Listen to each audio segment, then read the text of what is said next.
Good evening, everyone. Today is 26th November 2022, and on this Saturday evening, I welcome you all on the behalf of the organizing committee of WIROC, that's Western India Regional Orthopedic Conference, which is the annual flagship event of the Bombay Orthopedic Society. The 57th conference is planned from 28 December to 31st December 2022 at the Geo World Convention Center.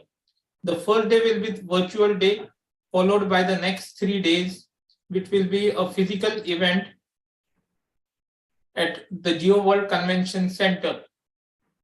Through these weekly episodes of Curtain Raiser, the organizing committee, the executive committee of the Bombay Orthopedic Society pays respect to the various faculties who have contributed to this and have been achieved various milestones. May I call upon the president of the Bombay Orthopedic Society and the organizing chairman of WIROC 22 to give his welcome address. Over to Dr. Rajesh Gandhi, sir.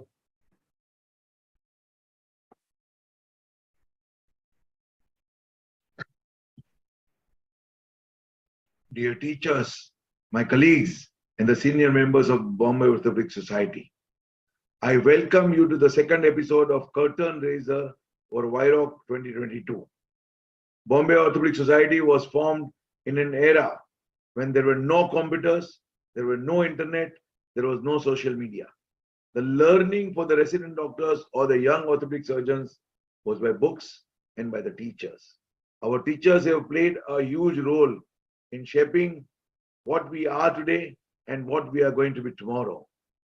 When the Bombay Orthopedic Society was formed, there were not many qualified orthopedic surgeons. I would say they were mainly the converts. I use the word that they were the general surgeons who had trained themselves in orthopedics, and I used to use the phrase that they were the converts. But they were the ones who nurtured the orthopedic surgeons of the today's era. When the BOS was formed, the orthopedic surgery in India was in an infantile stage. Our teachers, our forefathers have shaped and made them what it is today. It is a vibrant academic body which is being respected all over India and abroad. I salute all the teachers who have taught us and who has nurtured the whole generation of orthopedic surgeons who in turn has become good teachers. I welcome you to the second episode. Thank you. So thank you, Dr. Rajesh Gandhi, sir, the organizing chairman and the honorary president of the Bombay Orthopedic Society. The theme for today's evening is the era of eminent teachers. And first, we remember none other than the father of the Indian orthopedics, the late Professor Dr. K.T. Dholakia, sir. The personality of Dr. Dholakia, sir, was indeed towering and majestic, both literally and metamorphically. A teacher to all the finest teachers we have in contemporary orthopedics, a doctor to doctors, and a god for his patients. Dr. KTD, as he was commonly called, was worshipped alike by his fraternity and the family of patients in whose life he made a profound and a positive difference. May I call upon Professor Dr. Jawahir Pachore, sir, who has been closely associated with late Dr. K.T. Dholakia, sir, for over 3 decades, and who is currently working at Shelby Hospital, Ahmedabad, and a senior member of the Bombay Orthopedic Society, to share his memories with late Professor Dr. K.T. Dholakia, sir. Over to you, Pachore, sir. Thank you. Sure.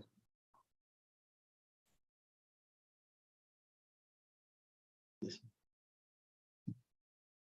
Abhijit, can you see my screen?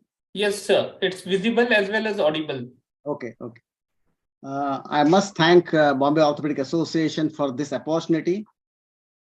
It gives me immense pleasure to summarize Professor K.T. Dholakia, a life sketch. He was a giant amongst the great.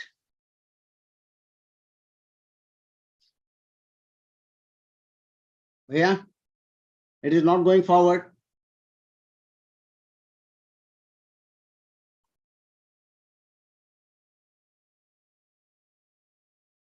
Just tap on the screen, sir, then you can move it. Huh? Just tap on the screen once with your key and Yes. then try move. Thank you. Thank you. Yes. Professor Dholakia created 5 academic institutions, which is well known in the country as well as outside the country, starting from Children Orthopedic Hospital, KM Hospital, Bombay Hospital, British Candy, and Hinduja Hospital. He was born on 12th August 1920 in Bhavnagar, Gujarat. He had initial education in Bhavnagar and Kota and finally landed in Mumbai and did his college education from St. Xavier's College. He did his master's general surgery that time, 1946, and then he went abroad for MCH and FRCS. He finished in the same year, both the degrees. He got married to Miss Saroj Bain, and that time she was a queen of GS Medical College. In January 1965, Bombay Orthopedic Society took the birth under the leadership of R.J. Katrak, A.K. Talwalkar, K.T. Dholakia.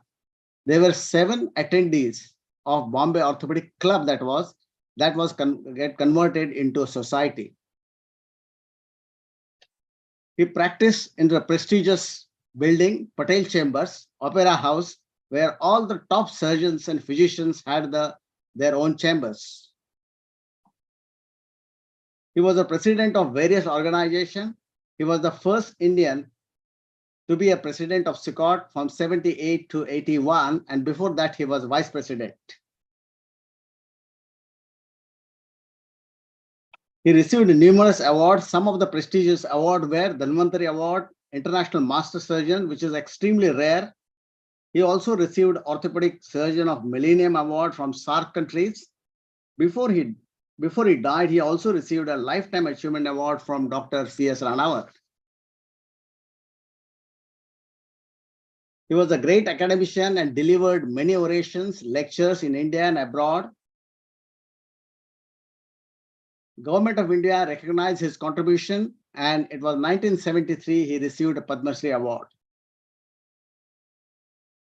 He signed a WHO Year of the Child, which is a very rare occasion for any Indian at that time. He was the first Indian to be a member of Scoliosis Research Society and inaugurated the joint meeting of Japanese and North American Scoliosis Society. A talented man who could dance at the tune of the Japanese artists at that time. The SICOT was very close to his heart, and he was responsible for making this association visible across the globe. This is a rare photograph of the hotel where the SICOT was born. And the same hotel in 1978, Dr. Dholakia took over as a president. He inaugurated as a president in Brazil, and 1981, he handed over the presidency to Professor Muller. He also brought SICOT to Mumbai in 1980, and he inaugurated at Taj. He was responsible to bring a new chapter in surgery that was known as Surgery in Tropics in 1987, where the President Gyan Singh and Vice President Shankar Dayal Sharma inaugurated this meeting. He brought a galaxy of surgeons across the globe, and some of them to mention is C.S. Ranawat, B.C. Chacha from Singapore, Robert Owen, professor from Liverpool, Larry Dorr, Dinesh Patel, and Christian Bernard, a famous cardiac surgeon at that time.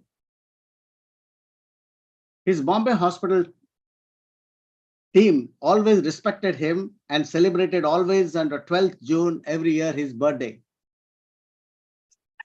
Before he departed, he received a Birla Award and was given to an outstanding personality in the medicine.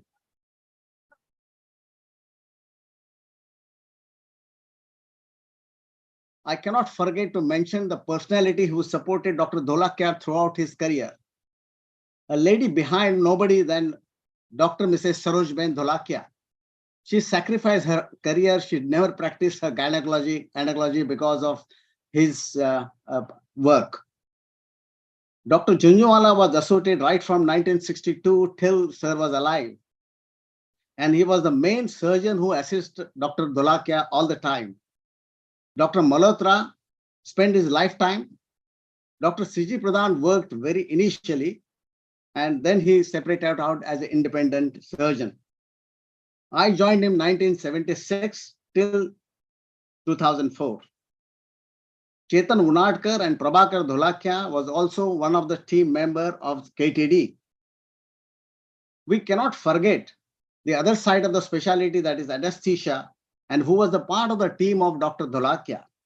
And I must mention late Dr. Y.G. Bhojraj, late Dr. J.S. Ambadekar, and young talented anesthetists Dr. Telang, Josna Maheshri, and Anil Parak. They contributed a lot to Dr. KTD team. Joint replacement theatre was a single theatre dedicated with a viewing gallery at that time during 1971 and 72. Dr. Dholakia always was in the process of upgrading newer advances and brought horizontal laminar flow, space suit, and finally he could build the modular theatres. I must thank Bombay Hospital management for dedicating one theatre on his name as a Dr. K.T. Dholakia joint replacement theatre.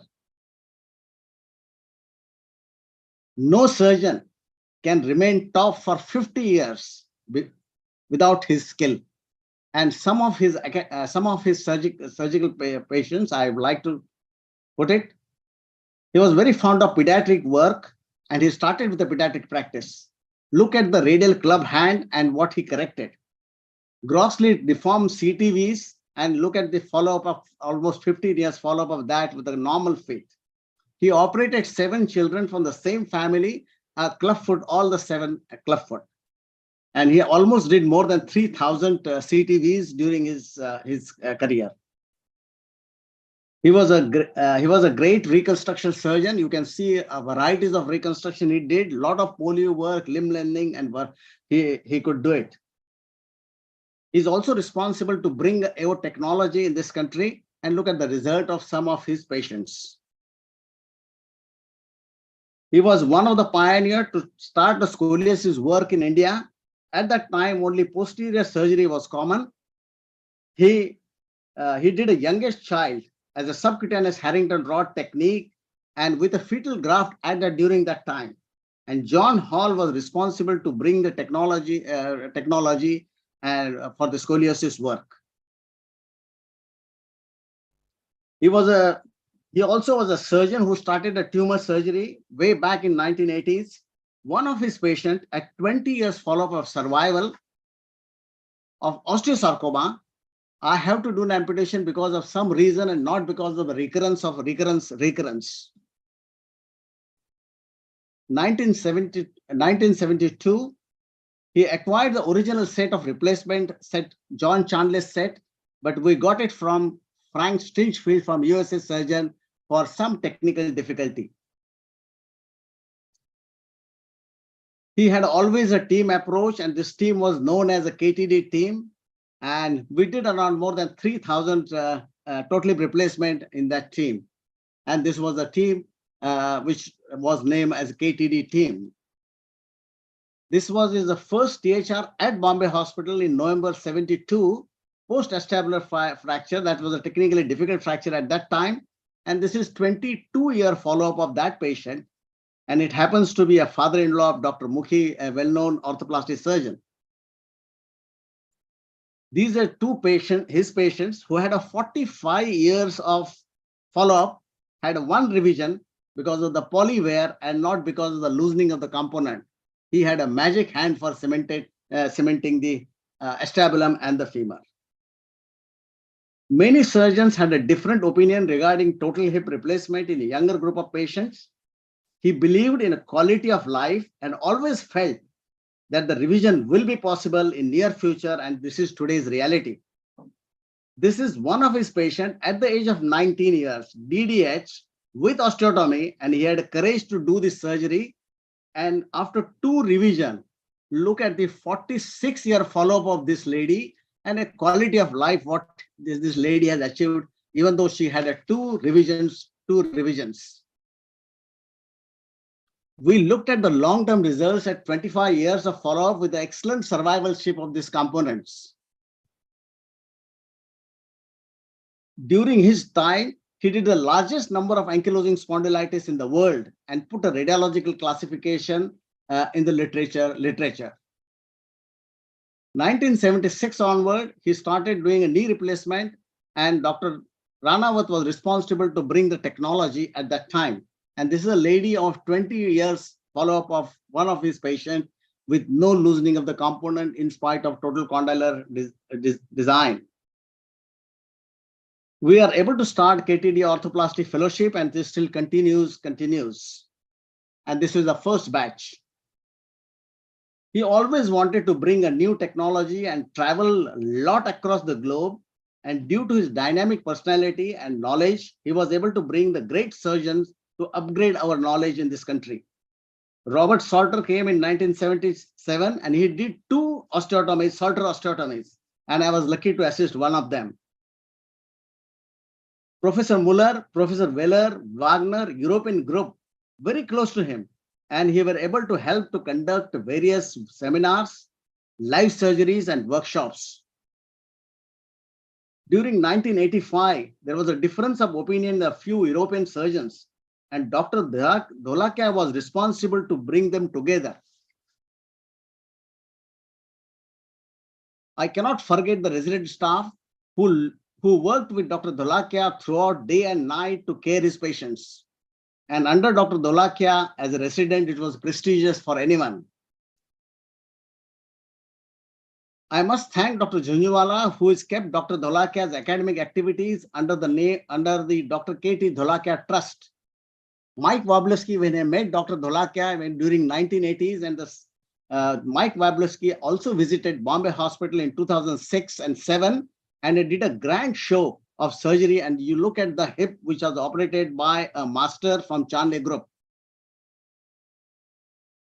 He created a galaxy of orthopedic surgeons, and these galaxy created another generation orthopedic surgeon. You must know this, Dr. The surgeons from all across the country. This grand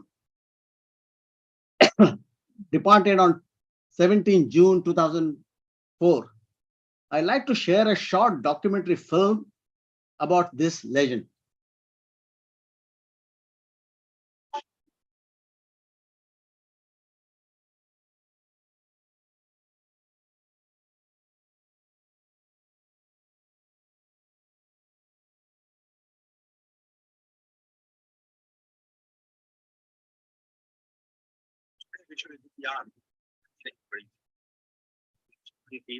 आजादी का सपना जैसे धरती पर उतर आया था।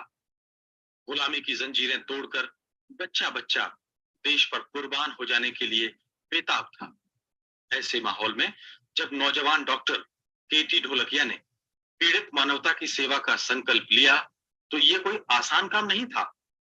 देश में न इलाज की बेहतर सुविधाएं थी और न ही विशेषज्ञ doctor.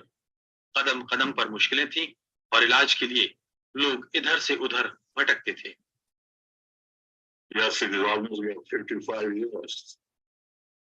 I was staying with an orthopedic surgeon in 1947. That's was the first match. It became soon after the Second World War. And at that time, the spectrum of orthopedics was very small. Very few operations were done. 50 सालों का सफर कोई छोटा मोटा नहीं है। आज उम्र के जिस पड़ाव पर डॉक्टर ढोलकिया हैं, वो अपने आप में रिकॉर्ड है। आज भी वे मरीजों को निराश नहीं करते।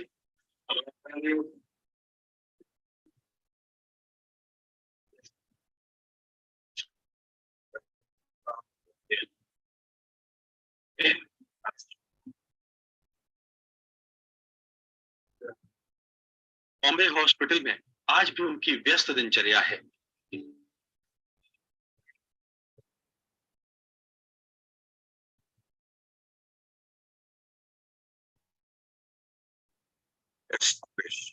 the Center for Orthopedic Surgery and the Department of Orthopedic Surgery at the Bombay Hospital and Medical Research Center. This department was started right from the very beginning. The Bombay Hospital started. It's about a year and a half later, when Shivadi will ask me to establish this department. And I'm very happy to say, it was really hard for that. I'm very happy to say that this department today is considered the finest department of orthopedics in India, not only in Asia, but it is internationally. और उनके अनुभवों का फायदा उठाया, लेकिन doctor Dholakia का असली सम्मान उनके मरीजों के दिलों में है, और यही बात वे अपनी आने वाली पीढ़ियों से कहते हैं. You must work honestly. You must work hard. You must give proper satisfaction to the patients. It's very, very important. And I think the very important thing that one must learn is to converse and give all possible information to the patient about what you're going to do, what is going to be involved, what is going to be. And the things do not go the way you expect it to be. They should be properly informed and talked about. I think that is where people are lacking in the province of that. वे इलाज के नए तरीकों को नामंजूर नहीं करते, अलबत्ता उन्हें सावधानी से इस्तेमाल करने की सलाह नई शताब्दी में आने वाले डॉक्टरों को देते हैं. यही उनका संदेश है. There are so many advances in the modern science. Every 2 years, there's a new thing coming up. We have the impression that every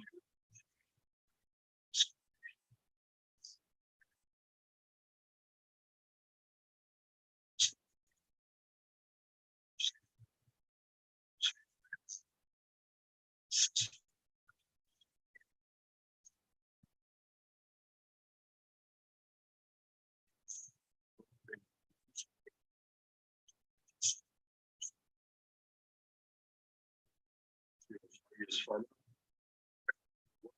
Watch carefully before you understand the idea. Right.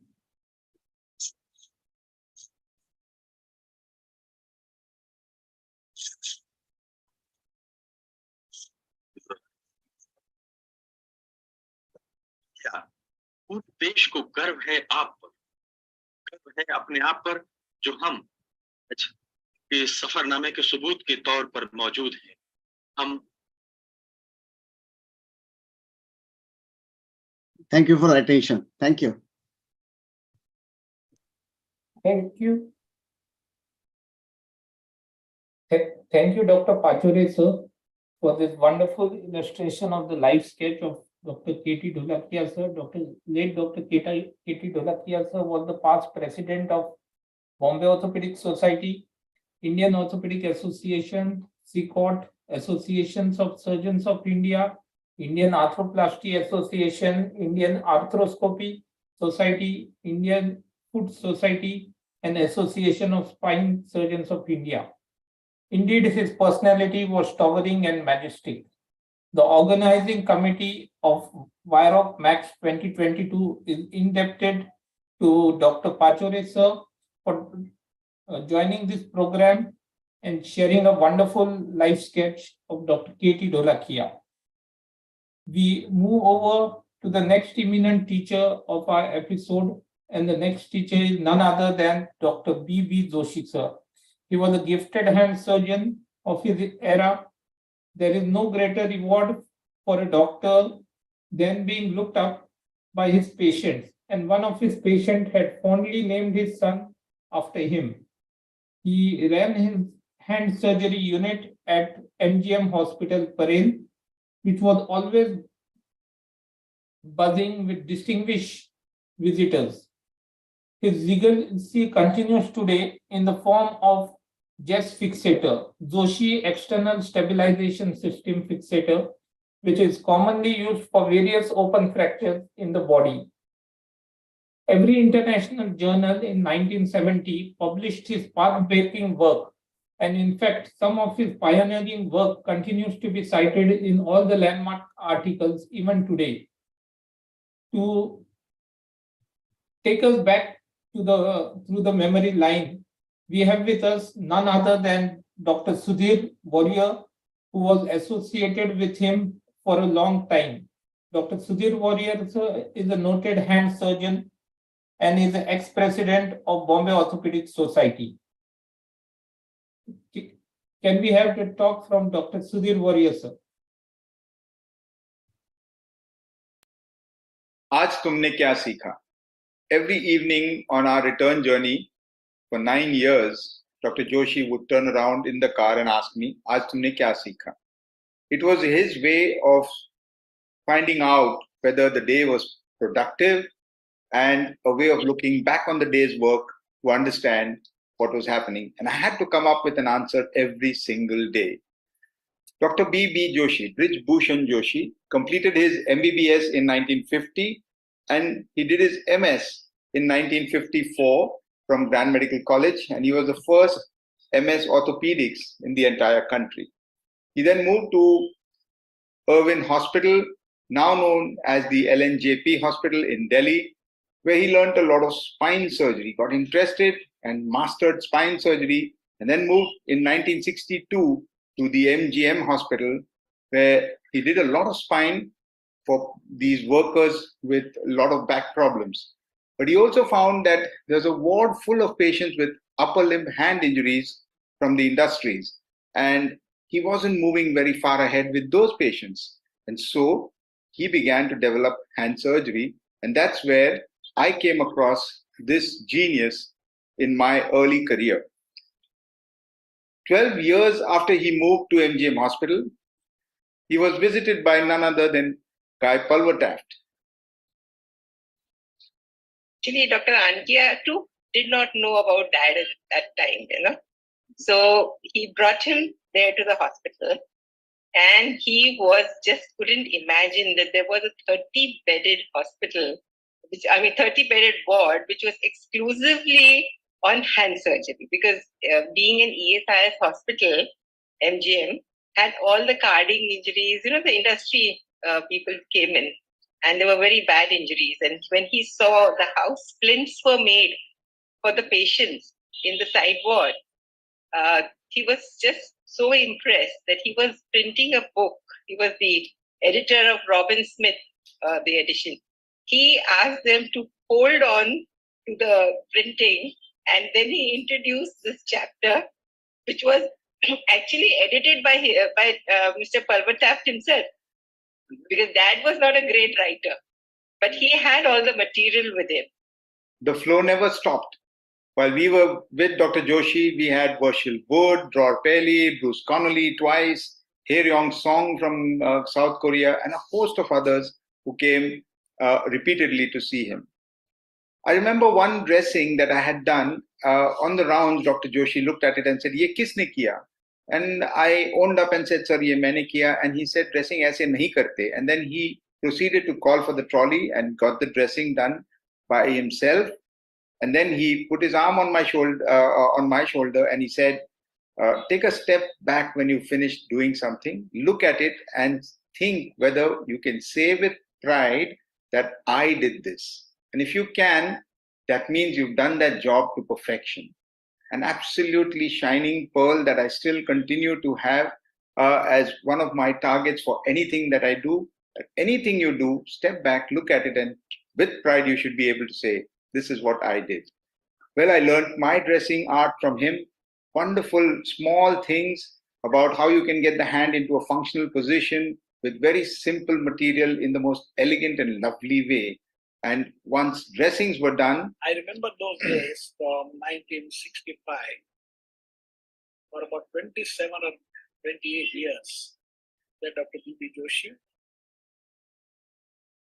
I was associated with, and from 1982 till about 2007 or so, Sudhir, Dr. B.B. Joshi and me, we worked in our clinic every day morning from 6:30 onwards. Dr. Joshi's innovation was something out of this world. And he was so obsessed to help the needy that I remember he was working in ESI hospital, where mainly the poor people need workers to attend. And to treat them and see that they recover well, he innovated even the splints. So not only the man believed in clinical examination, surgical technique, but the most important part, the role of splints, which the art which we are all forgetting today. And to help him on that with that was Dattu, Dattatreya Lolam, who was in the ward, an ankylosing spondylitis patient, whom he trained to make splints of such a large variety with simple stuff that was available almost with no price to pay. And these splints have become some of the finest and the most easily recognizable splints across the world. These are the Dattu splints that Dr. Joshi devised. Once having done that, he was still unsatisfied because he would come across these very bad injuries like this one, and he just knew that stability is going to help these patients. He just didn't know how he could make them stable without internal fixation. So he tried wood, plastic reinforced, dental cement as external fixators until very fortuitously he came across Vinod Arora's thesis on external fixators. Dr. Vinod Arora is a practicing orthopedic surgeon in Indore. At that time, he was in Nanavati Hospital as a resident and had worked on external fixators. And that sowed the seed in Dr. Joshi's mind for the JES system, which he then created out of his ingenuity and saw to it that it started being utilized for various problems that he could not overcome with any other method earlier. And then he perfected this to a complete system, which then in small little booklets were published from time to time with a large amount of workshops being conducted. The ideas in Dr. Joshi's head were artfully and quite creatively converted into reality through the magical hands of Dr. Hemant Patankar, who did a lot of work on JES at that time. Dr. S.K. Bhandare, one of his colleagues, one day asked him, "Arey Bibi, aap club hand to kar lete ho, club foot kyun nahi?" And he picked that up as a challenge and immediately got to working on this problem and perfected the treatment of club feet using JES. And another manual came out with that. And this took this country by rage. Did quite a few cases using the external fixator, not only just in CTEV, but also in other congenital deformities. I had the opportunity to be a faculty in the workshops conducted by him. Seeing my interest in the management of CTEV, he asked me to be the joint editor in the book on congenital telepathic coronavirus assignment, and did it to my best ability. Dr. Joshi developed a large number of flaps and was very adept at doing groin flaps and lat dorsi flaps, and he was the master technician of the radial artery flap, but yet he knew that microsurgery was something of the future, and he always tied up with different plastic surgeons, including Dr. Aditya Kaushik, his son-in-law, Lakshajit Dhami, and then Samir Kumta, so that microsurgery could also be added to our armamentarium. He was the doyen of hand surgery and a man far ahead of his times, at a time when there were very few practitioners of the art and craft and a lot of skepticism about microsurgery. Dr. Joshi recognized its potential and its immense benefit to patients with hand injuries. And then began a great partnership. He started by throwing challenges at me. Toe transfer karega kya? And I went ahead and did probably the first toe transfer, successful toe transfer in Mumbai. ये fail नहीं होना चाहिए. Amputated hand आया है रोहा से. You have to do it today. I went ahead and did that as well. ये patient इसको flap करना पड़ेगा. You have to do a microvascular flap. So each time he threw a challenge at me, I went ahead and did it and sort of proved myself.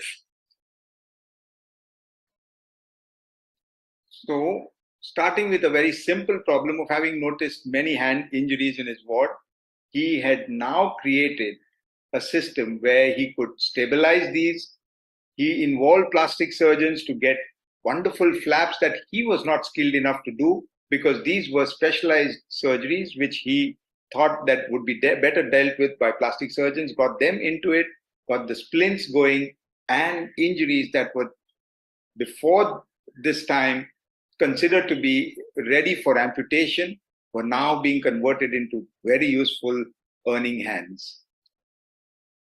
See, he will not teach you in the on the table, when he's operating. And then when he's finished, he'll ask you, what did you learn? His library was his temple. He sat in the library all day long, and he looked over and over through all his photographs, saw what he had written about them, tried to find places where he could improve, and then read up a lot until he was satisfied. When we asked him questions about why did he do a certain procedure, during the surgery he couldn't talk. He would just assist him. But as soon as the procedure was over and we would ask him, so why did he do this instead of this? Because the book says Littler's or Palvatan or procedure reflective. And he would say, "Oh, lal wali thankfully ka kitab le." And that book wouldn't have been touched for money. And he knew exactly on what page that note was. He then went on to write many articles, chapters, and produced large number of books on subjects varying from hand surgery to rehabilitation, and these have been extremely popular across the world. I used to work with him in the evening hours to study his cases and analyze the results of treatment given. He guided me to design and apply just frames on bone models and subsequently on patients. I helped him in putting together the just manuals and documents and gave shape to his ideas. It was a great opportunity to work with Joshi sir. The number of workshops he's conducted all across the world are quite legendary, and many students learned hand surgery, external fixation from him, and are successful practitioners today. After his library became very difficult for him to maintain, it was very gracious of Dr. Rajesh to house this lovely collection of some of the finest literature on hand surgery in Ganga Hospital in a ceremony befitting a king.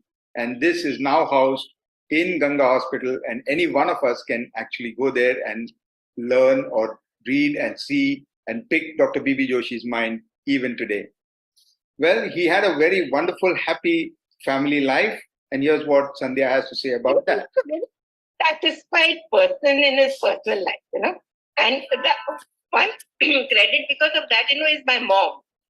She made sure that he was not worried about the day-to-day mundane things, like a checkbook would come from the bank, he would just blindly sign all the pages of the checkbook and hand it over to my mother. And she was the one, who would manage. She really didn't, she didn't really bother him, about anything. Coming back to आज तुमने क्या सीखा? Just one day I just thought I'd say, sir, मैंने आज कुछ नहीं सीखा. Promptly he turned around and he said, तो कल से मत आना, तुम्हारी पढ़ाई खत्म हो चुकी. Well, to end this, let's listen to the praise and unbidden recognition of every facet of my guru from none other than the chairperson of the Mahindra and Mahindra Group, Mr. Anand Mahindra. I have two daughters. The younger one is now 33 years old. She's the mother of my grandson. When she was 1 year old, she was playing with a small glass bottle, a homeopathic bottle, and she fell. And the glass broke and severed a tendon in one of her fingers. We discovered that a severed tendon is a very serious matter. It might lead to immobility of the finger. We needed to get surgery quickly. So what did we do? We went to London. I went to Harley Street and asked for the best surgeon in the world. The surgeon said, fine, I have to keep it immobilized after I repair the tendon. It'll take a month. So we sat in London for a month, waited with bated breath to have the cast come out of this 1-year-old. When the cast came out, much to our dismay, my daughter's finger still wasn't moving. And the doctor had no clue. He said, "Oh, I'm sorry, it didn't work." And he said, "You know, the problem is that even when you join the tendon, it's not the surgery that is difficult. It's really the scar tissue that builds up during the healing. But if you get too much scar tissue, then it gets immobilized again." And he didn't have an answer. He was clueless. I flew from London to Paris because I was told there was Dr. Glichenstein, who was a very famous surgeon in Paris and knew about hand surgery. So I go to him and he's looking at me. He looks at the case and he says, "Why didn't you go to Dr. Joshi?" I said, "What?" He said, "Dr. Joshi." And I said, "Where is he?" He said, "He's in Mumbai." And I said, "Where?"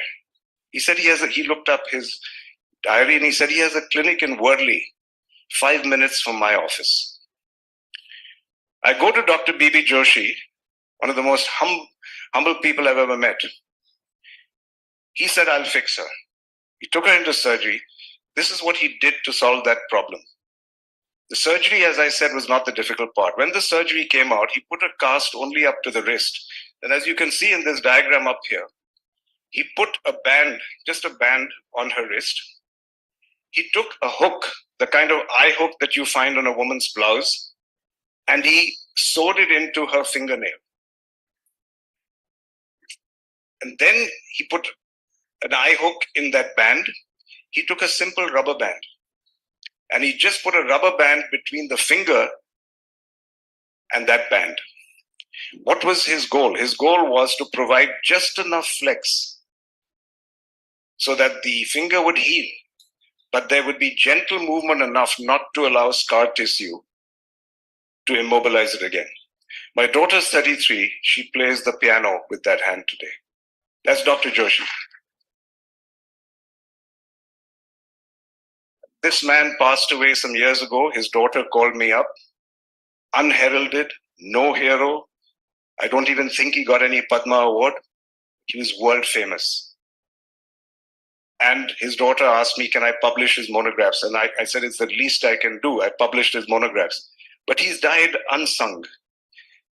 And think of what we could have done if we had backed him with a better lab, with better equipment, asked him to do more in terms of his innovation. So that's just what I wanted to share with you, ladies and gentlemen, is that I have a very, very strong belief that the best innovation lies in our own backyard. And all I want to request you today is that we need to make, in my opinion, it a national goal to support our innovators, our brave innovators, in our journey from Jugaad to Jhakas. Thank you.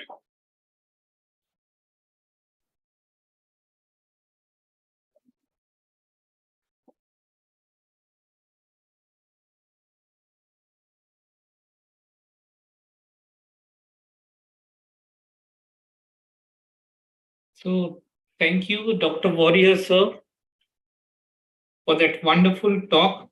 He took us down the memory lane, and indeed he made us feel nostalgic. Dr. Sudhir Warrior, a noted hand surgeon, is carrying forward the legacy of Dr. Brij Bhushan Joshi, sir, in true sense. The organizing committee of WIROC Max 2022 is indebted to him for this wonderful memories he had shared. Next, the Bombay Orthopedic Society is a scientific association formed with the sole purpose of propagating the art and the science of orthopedic academics. It was formed way back in 1965 by the efforts of few dedicated members who have nurtured it by their determination and dedication. WIROC, Western India Regional Orthopedic Conference, is the annual conference of Bombay Orthopedic Society and is considered as the Mecca of orthopedics. It is being attended by orthopedic surgeons from all over the country. Regarded as the benchmark for all the orthopedic conferences, WIROC receives faculty from across the globe to share their knowledge and skills and impart it to the attending delegates. The WIROC for this year 2022 is scheduled from 29 to 31st December at the Geo World Convention Center, Mumbai. Tonight, we are going through the era of eminent teachers, and the next teacher we would like to remember is none other than late Dr. Jamshed C. Taraporvala. He was better known as Dr. JCT, sir. He was a devoted teacher with an undying passion to impart knowledge that he enthusiastically as well as continuously gathered. His knowledge left a deep impression on every student who attended his postgraduate clinics. These postgraduate clinics were held every year. They were held twice a year for 6 Saturdays in a row at the JJ Group of Hospitals. He headed the Department of Orthopedics at Grant Medical College and JJ Group of Hospitals. Each session would have a hall packed of students coming from across Mumbai, Maharashtra, and Gujarat. Today, we see his legacy being reflected in the achievement of his students in various orthopedic subspecialties. He believed that the true work of the art is but a shadow of divine perfection. Today, we have with us 2 of his students. First, Dr. Dominic De Silva, a consultant at Lilavati Hospital and Holy Family Hospital, will share his memories of Dr. J.C. Taraporvala. Over to Dr. Dominic De Silva.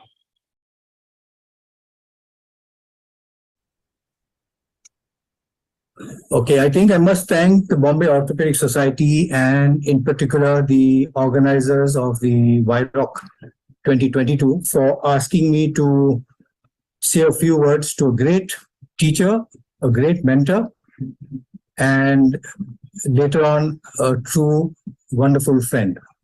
I'm talking about Dr. Taraporvala. He was an orthopedic surgeon from the JJ Group of Hospitals and the Grant Medical College. He was the chief of the unit. We had 2 units in those days. One was headed by Dr. Vora, Praveen Vora, and the other by Dr. Taraporvala. He was the head of the orthopedic department when we joined, and he continued to be the head of department for many, many years. During his illustrious career, he was the president of the Indian Orthopedic Association, the Bombay Orthopedic Society, and the Indian Society for Surgery of the Hand.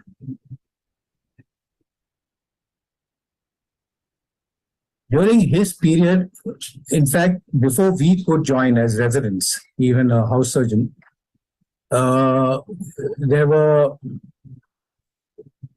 many great personalities in this Department of Orthopedic Surgery at the JJ Hospital. One was Dr. Masalawala. There is a gold medal session in the IOA Con. Dr. Joshipura, as you see on the slide, standing in the center, and Dr. Vora. These personalities were there fairly a long time before we could join. So we didn't have much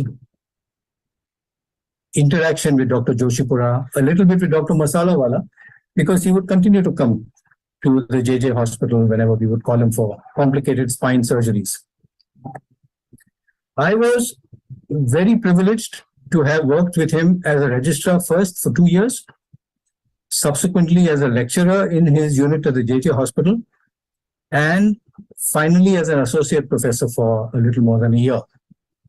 And I had a true idea of how Dr. Taraporvala worked, how his mind worked, his likes and his loves in the field of orthopedics. One of his chief likes was hand surgery. The other was tumors of the bone and joint system. So some of his plus points, it's not easy to do justice to a personality like Dr. Taraporvala in this short 5 to 7 minutes that I've been allotted. But one of his chief likes was teaching. He was addicted to teaching.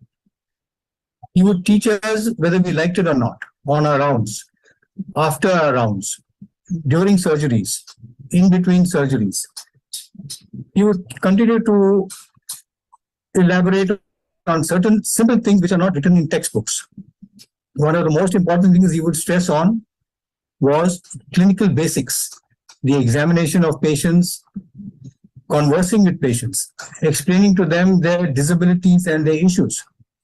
So this is something which I picked up, and I am truly grateful to him for this, which has made me, I would say, a better clinician and a better doctor in all senses of the word. Common sense, he would try to hammer into our heads, was not so common. In the sense, one would keep coming up with newer techniques, newer implants, newer devices, and the majority of people would flock after these techniques without so much as a thought into what this leads to. The high failure rate, the learning curves for new techniques, and most important is, he would stress on, if you are happy with a certain procedure which gives good results, why switch over to something which has no clear advantage? So these are some things which I think are so important in today's life, with a rapid explosion in research, newer devices and newer techniques, that one tends to forget things that were old but still gold. Surgical censorship, I have coined this term because as residents, one would always be very keen on trying to get surgical work, sometimes without even thinking. So this was one of his important jobs that he undertook very well, I would say, to curb unindicated surgeries and to instill in all his students, his residents, the feeling of responsibility towards what one would do as far as patient surgeries are concerned. So I think these are a few basic things which, like I said, are not enumerated in your textbooks. His fondness for his alma mater was something which made us realize later. He would refuse to let go of us. He would finish his rounds. On Wednesdays, he would have something we call a grand round starting at 7:30 in the morning. He would always be punctual, continue with the rounds, prepare the surgical list for the next week, immediately run to his hand clinic, complete the hand clinic, and then still find time to spend with us. So for an honorary orthopedic surgeon, I feel, and I'm sure this sentiment is shared by almost all of us who are his residents, the time he spent in the JJ group of hospitals and the Grand Medical College was phenomenal for an honorary consultant. And cheers to him for that. Hats off. His sense of humor was infectious. He had an uncanny quality and a knack of keeping us always engrossed in what he said, and always interspersed with some funny, humorous remark, which would make it difficult for us to want to leave him. He had a very special bonding for his residents, and which can't be said for many people, but he would always have this dinner party at his house once in 6 months, where he would invite his residents, and we would really have a really lovely time at his place. And he continued this tradition for as long as he was professor and head of department at JJ Hospital. A lot of credit needs to be given to him for having started what was the bone registry at the JJ Hospital. He, with Dr. Masalawala and to a certain extent Dr. Joshipura, had started a bone registry where cases, tumors, infections, unusual cases were documented, specimens were collected, preserved in formalin jars. Histopath, with the help of Dr. Chitle, who was the honorary histopathologist attached to the Grand Medical College Orthopedic Department, And we had some lovely samples, specimens of different tumors, all in our orthopedic seminar hall, which was quite remarkable, which was even better than what our JJ pathology department had. One of his favorite schemes was the hand clinic. He took great pains to start a hand clinic. He had special cabinets made to contain the folders. These folders would have an elaborate history, investigation slides, pre-operative, intraoperative, and post-operative slides, and a complete, well-documented scenario of any given patient. And this was further enhanced by the bone registry. Follow-up clinics and documentation, which he and his predecessors started and he continued, was something which was a little unusual for a government hospital and a government department of orthopedic surgery. He would have a system where patients, no matter how old, maybe 10, 15, 20 years, would come, and as long as they carried with them their case number, their entire file could be retrieved, and we would know exactly what they went through from start to finish. And this was something which he followed every Friday. And because of this, he always insisted on proper documentation of every patient admitted under in the orthopedic department. His love for hand surgery was so great that the Bombay Orthopedic Society hand course would always allot a couple of days to the JJ Hospital orthopedic department. First day would be for surgeries, which Dr. Taraporvala would collect cases for, going back 2, 3, 4 weeks, collecting good, juicy cases, which would be a good representative sample of hand surgery for the delegates. And of course, one day would be allotted for a lecture, a guest lecture, or something of that sort. And of course, I don't have to mention his PG clinics. His PG clinics are just legend. We enjoyed collecting the cases for him, which he would do so every OPD, and even the indoor patients, he would collect these, keep them aside for the PG clinics, and he would spend almost the entire day teaching students. And we had great fun being a part of it, whether we were appearing for exams or whether we were just collecting cases. So these are a few of the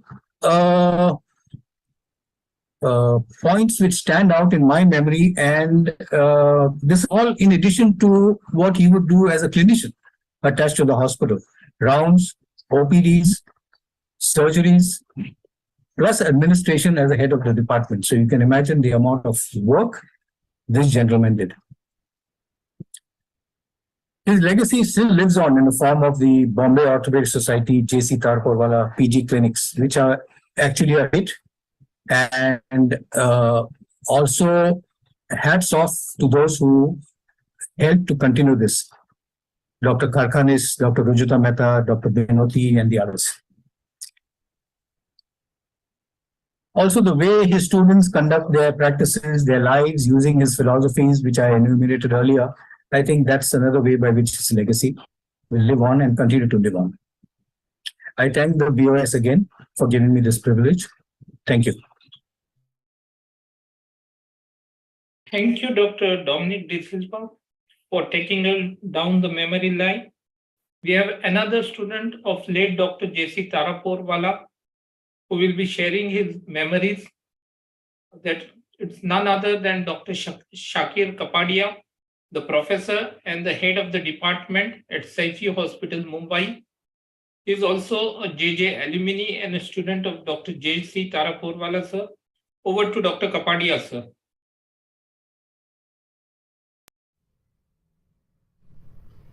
Dr. Jamshed C. Taraporvala. There are 2 E's in Jamshed, no E in Taraporvala, and there is no W. Well, you better get your spellings right or you are in for trouble.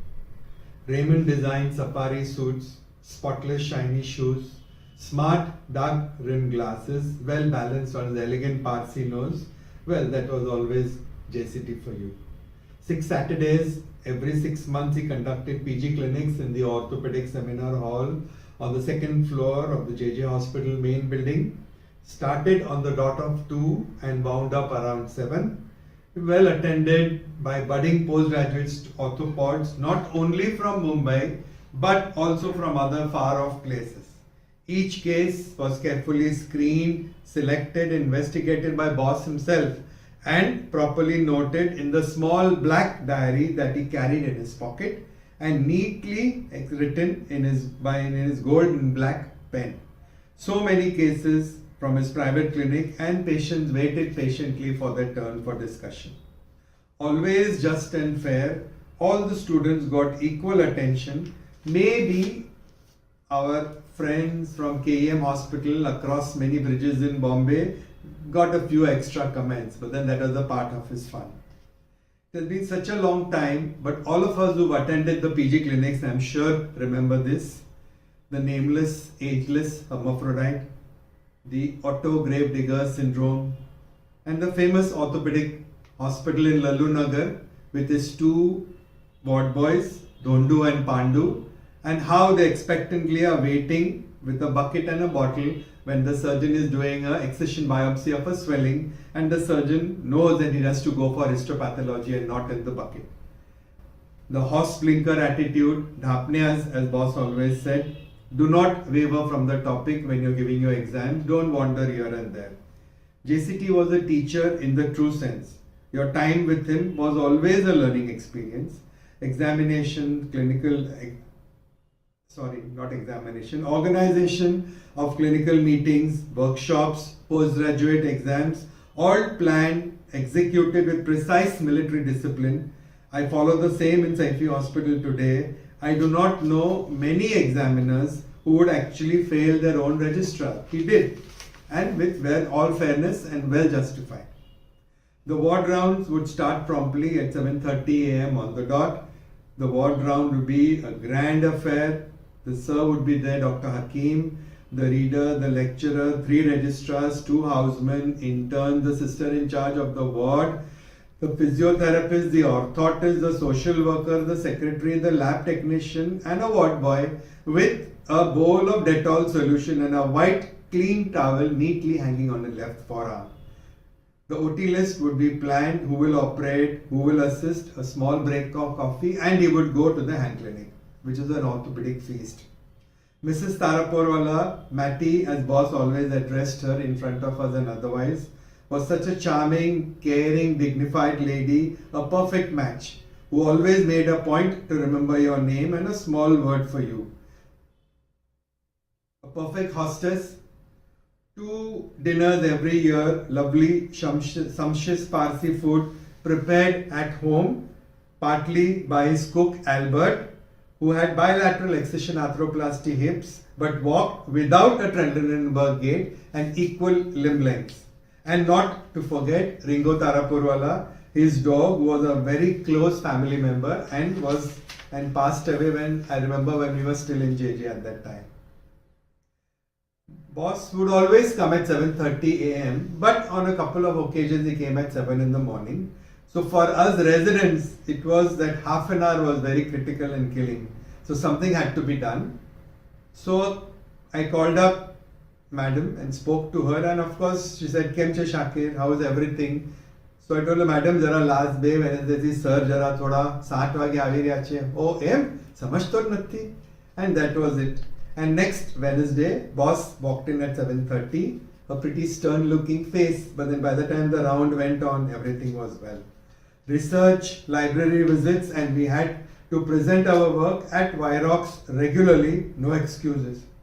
He trained us how to present, how to prepare our work, our slides, how to speak, how to pause, how to see the time, that 8 minutes, 8.5 minutes, how to prepare for questions, everything.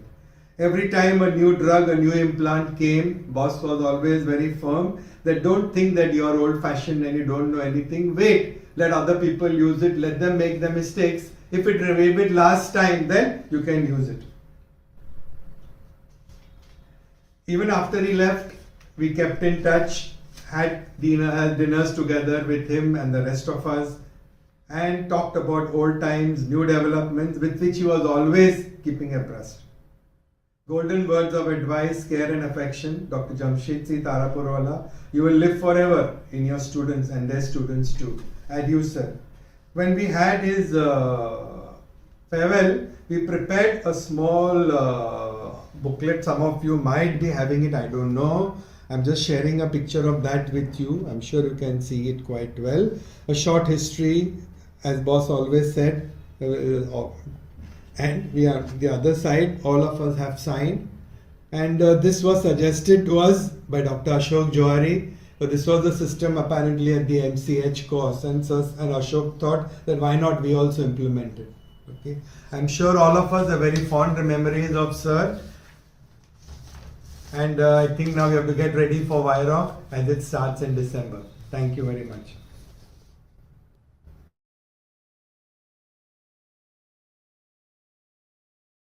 So thank you, Professor Dr. Shakir Kapadia, for those wonderful memories. The Bombay Orthopedic Society has initiated a postgraduate teaching activity in the name of late Dr. J.C. Taraporvala, sir, who was known for his famous Saturday clinics at JJ Hospital. Today, our next eminent teacher is late Dr. Joy Patankar. He was a man who loved life and lived his every moment with passion, whether it was his love for cricket or his passion for orthopedics. Dr. Patankar at a young age achieved a lot for which others need a lifetime. He was a teacher par excellence, known for his extempore bedside clinics on various aspects of orthopedics, including his famous lectures on poliomyelitis and cerebral palsy. To share memories with late Dr. Joy Patankar, may I call upon Dr. Sandeep Patwardhan, a noted pediatric orthopedics surgeon practicing in the city of Pune. Over to you, Dr. Patwardhan. Good evening. Good evening. This is Dr. Sandeep Patwardhan, and I am happy to be here, part of WIROC Max 2022, speaking about my friend, philosopher guide, Dr. Joy Patankar, in the session on the era of great teachers. What can I say about Joy? Joy was a simply brilliant man, a gem who was snatched away from the orthopedic fraternity in the very prime of his life. His stay on this earth was short, but it was amazing, fruitful, innovative, and educative. I came to know Joy as my teacher. In fact, I was his first postgraduate student in Sion Hospital when I joined as a postgraduate resident in 1991. And I can very vividly remember my first day. I came into the hospital gates, and in the resident quarters, there was a small katta on which Joy was sitting, having a cup of chai with a cigarette in his hand. And that day was, I had turned up a little late, and Joy just shouted at me and said, "You want to be an orthopedic surgeon, you cannot afford to come late. There's so much work waiting in the wards for you." And he just put me to it right then and there. Joy was a brilliant man who thought vividly. His imagination, his expressions, and his way of simplifying the most complicated matters and explaining it to the students in their own language, using humor as a tool, was exemplary. He not only instilled the love of orthopedics in his students, as well as all the people whom he came into contact with, but he also made them realize that it's important to think about the future and train yourselves accordingly. In the OT in those days in Sion Hospital, we used to do K nailing, which was retrograde. Most of us used to open the fracture, pass the nail retrograde, and hammer it back in. But in Joy's unit, he made us do antegrade nailing without opening the fracture, because he said, "Boys, the era of interlocking nailing is coming. And unless you practice now how to put the nail from the pyriform fossa, you will not be able to do interlock nail." So he taught us in advance his thoughts on pediatric orthopedics, DDH, his innovative ideas about differential distraction. He collaborated with Dr. B.B. Joshi and came up with the UMEX fixator, the modification of B.B. Joshi's fixator. And we worked a lot on club foot. He was instrumental in getting Shafiq Pirani to the POS WIROC in 2005. And then that is where the Ponseti era boomed in Mumbai and then the rest of the country. He brought in Professor Graf from Austria and told us the ultrasound is going to be the stethoscope of the orthopedic surgeon. Learn to use ultrasound, and you can see that he taught us not only how to do a hip screening for DDH, which has become so big today, and he also said that the ultrasound will help us look at soft tissue lesions like the rotator cuff, the tennis elbow, the calcaneal bursitis, and so many other conditions. Joy was a loving father, a passionate teacher, and a farmer at heart. He used to take all his residents and he used to travel to Pandharpur where he had his farm, and he spent great time there, even there teaching us about orthopedics. He was a philanthropist. He took us on charitable surgical missions. We operated on the Lifeline Express in Chiplun, in Ratnagiri. He was a big Rotarian. He took us to Chandausi in Uttar Pradesh, and he collaborated with many people from abroad, Dr. John Clegg, Dr. Sally Scott, Dr. Azriel Benaroya, to name a few. And he took all of them to the interiors of India and made them work in conditions which were really not what they were not used to. And that was joy for all of you. I remember him very fondly as a great teacher, a great human being, and he was extremely passionate. My thoughts won't end here. I'm going to play you a video of his peers, friends, who will talk about Joy as they knew him, and then his family. So let's hear from his peers, friends, and students.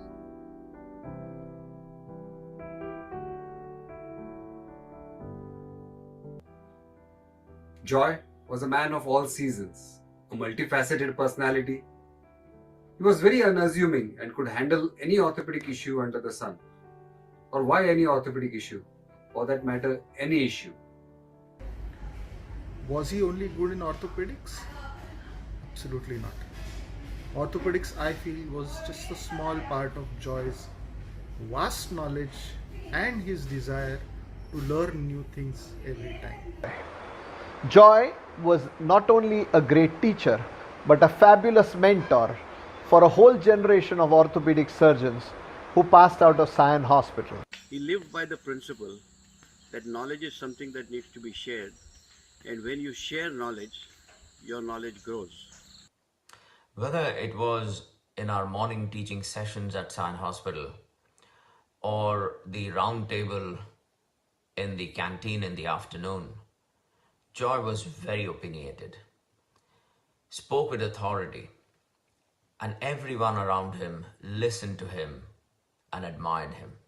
Joy Patankar was my formidable senior, a GS topper, and then my best friend Dipti's husband. Joy was a multifaceted personality. He could expound on any topic with great convincing power for hours together. Joy बद्दल काय बोलू? माझ्या आयुष्यात दोन अतिशय हुशार म्हणजे gifted म्हणतो ना अशी दोन माणसं माझी झाली. त्यातला एक म्हणजे जॉय. जॉय म्हणजे एक अक्षरशः उत्साहाचा एक झरा असायचा कायम. Joy was an excellent teacher, and his oratory skills as well as his teaching skills was second to none. A huge vision for his private setup and many surgeons coming together under one roof and practicing the state of the art of the orthopedics in various subspecialties of orthopedics. He was truly good at dreaming big, and he had and I marveled always at his business acumen. Friends, anyone who came into contact with Joy in KEM will remember the enthusiasm and the energy that he imparted to any conversation or discussion.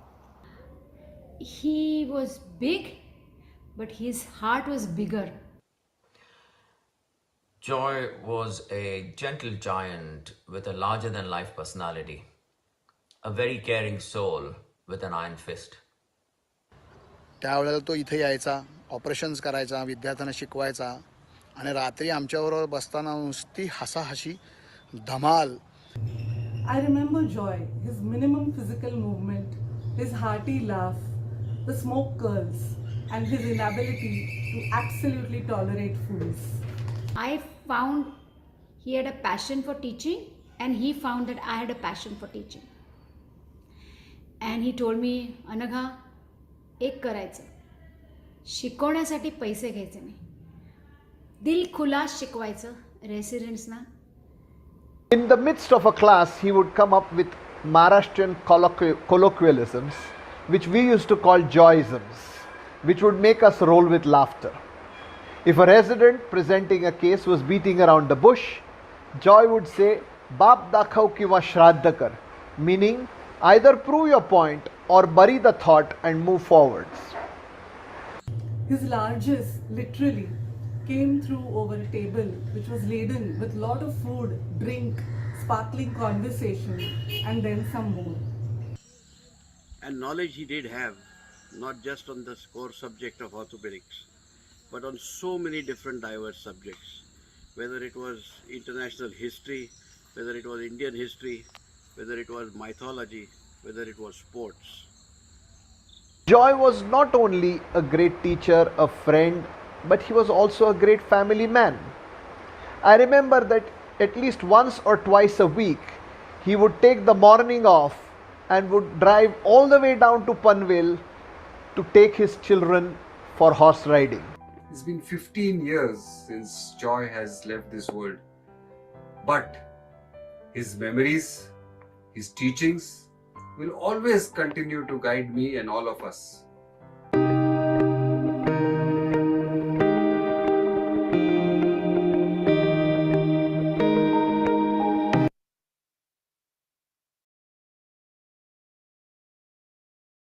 On this special occasion of Teachers' Day, we remember Joy with great pride. Let us pledge today to take forward his legacy and his teachings. Joy, we miss you. Joy, it's been so lovely to meet you as a person, and we of course cherish your memories, and you'll be missed forever. You will stay in our hearts forever. Joy. I will always be grateful to him for that. He will always have a special place in our memories. And I, for one, will miss him forever, and he'll live in our hearts forever. Joy, I'm sure all of us will have the same sentiment here. We miss you, and we could have learned so much more. And Joy, wherever you are, I know that you're not only looking and blessing Deepti, Malvika, your grandchild, Yash and Nikki, who's a doctor now, and you're looking at all of us. Joy, wherever you are, we all remember you. We thank you for all that you have done for us and hope that God keeps you blessed forever. Joy left us in one fell swoop, a joy-sized vacuum in our lives. Nilesh and I will always miss you, Joy. It was a pleasure to know him. And I only hope wherever he is, just like his name, he will be spreading joy. And I'm quite sure that is how it would be, just like he gave us the joy when he was around us. What a lovely person.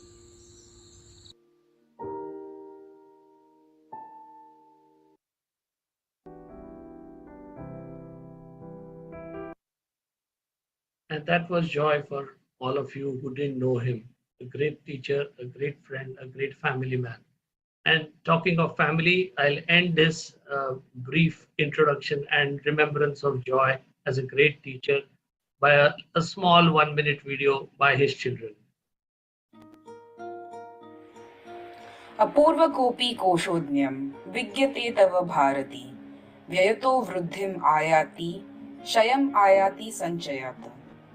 O Goddess Saraswati, your treasure is unique in nature It increases when it is freely spent and gets destroyed if it is hoarded. Joy, our Baba, lived by this Subhashit. He loved to learn and share his knowledge. Whether that was in lecture halls across the globe or during long car rides with his family. He was always a sight for sore eyes and a balm for the soul. We loved him, looked up to him, and learned so much from him. 1.5 decades have gone by in the blink of an eye. We miss him every minute of every day and imagine that he would have loved to witness our lives and all our achievements. He may not be of this realm, but we include him in every moment. We know that he watches over us and he will always be the joy of our lives. We know that his family, his friends, colleagues and students all miss him dearly, but we all cherish his memory and let it live on. As Thomas Campbell wrote, "But strew his ashes to the wind, whose sword or voice has served mankind. And is he dead, whose glorious mind lifts thine on high? To live in hearts we leave behind is not to die."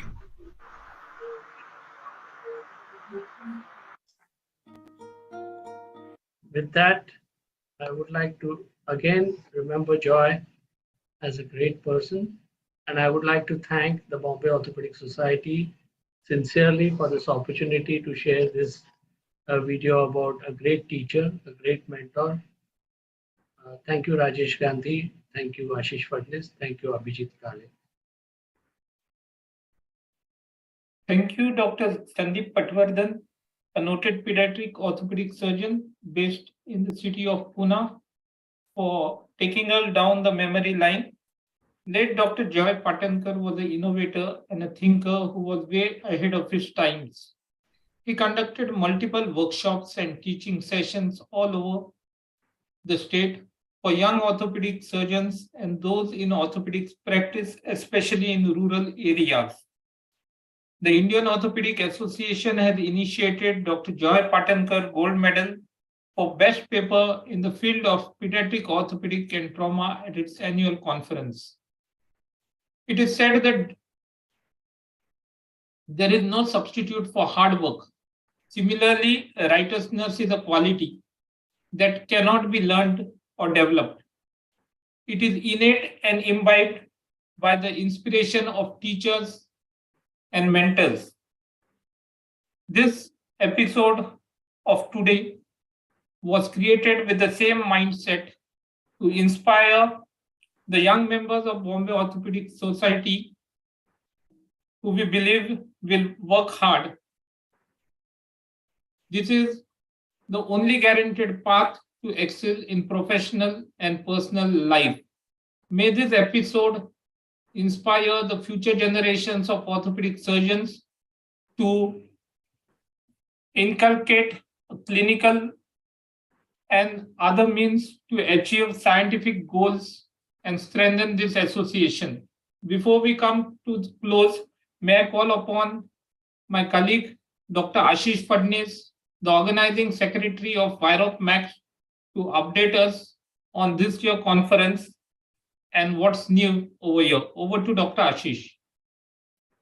Thank you very much, Dr. Abhijit. And what a wonderful evening this has been of us going back down the memory lane to see what the eminent era, eminent teachers were in that in the era. It is precisely on these giants on whose shoulders that we are standing. So taking that further, we would like to enhance our sort of academic commitments and continue them in the forthcoming event, which is the WIROC Max. WIROC, as we know, every year it is conducted in December, is the annual conference of the Bombay Orthopedic Society, and in the 57th year, this year we are conducting it between the 29th and to the 31st of December in a physical form, and on the 28th it is going to be on a virtual platform. We plan to highlight a lot of surgeries which will be sort of conducted, and the delegates will be taken through the steps by the eminent sort of opinion leaders in the specialty. This year we moved to a new venue. It's a bigger venue, so it can accommodate more number of people. Multiple sessions can go on simultaneously, And this will be the main hall, which is the Geo World Convention Center in the heart of Bombay, which is very well connected to the rest of the city, very well sort of ample parking space, and ample opportunity for us to network, to meet friends, and to form new fellowships and friendships. So we plan a lot of sessions in 4 different halls. As I said, we are going beyond the conventional, and this time, apart from academics, we also promise you various new things such as plenary sessions, which are there, case-based scenarios.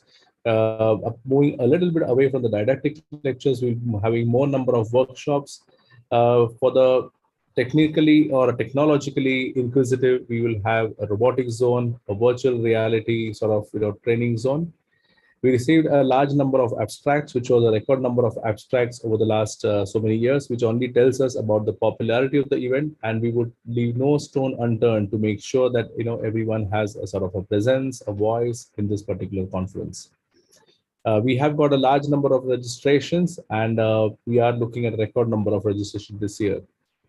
So it is new in WIROC this year. So every year something new gets on added as we come out of the WIROC Unlock, WIROC Global, and now we have this WIROC where we are planning to highlight certain social skills or anything other than orthopedics that the orthopedic surgeon or our members are sort of indulging in. There are people who are indulging in paintings, in crafts, in photography, in music, in dance, in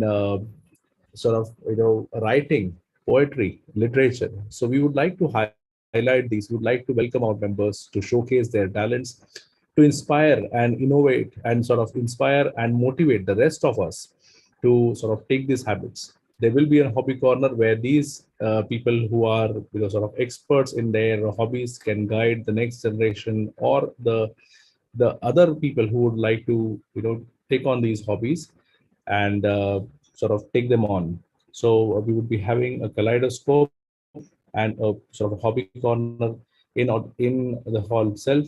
There's a large trade area, so we are looking at a bigger trade participation, which would give a lot of exposure to the orthopedic surgeon of across all the specialties in orthopedics, right from joint replacement to trauma to spine to virtual reality platforms to softwares and to splints and orthotics, along with a large sort of ability to try these newer technologies with their own hands in our hands-on workshops and in specially dedicated zones which are meant for this purpose.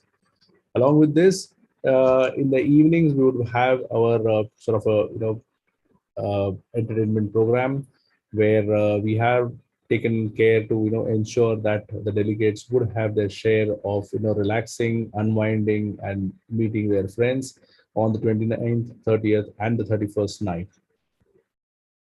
So we look forward to welcome you at the Geo World Convention Center, and the residential accommodation will be made at the Hotel Trident at the BKC and the Hotel Sofitel, which will be just be next door.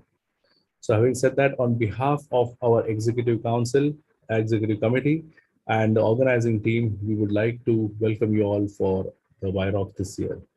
Thank you very much. Have a good day, and we hope to see you same time next week for our next episode on curtain raiser. Over to you, Abhijit. Thank you to my colleague and friend, Dr. Ashish Phadnis, for updating us on WIROC, the annual flagship event of Bombay Orthopedic Society. With a folded hands, I request all of you all to register for this conference and attend this event, which is considered as the Mecca of orthopedics.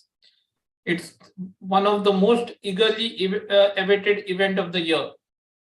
As we draw close to this program, we look forward to seeing you back next week with more unfolding events which have reshaped the history of Indian orthopedics. See you, bye-bye, and good night from the organizing committee of WIROC Max 2022. Thank you.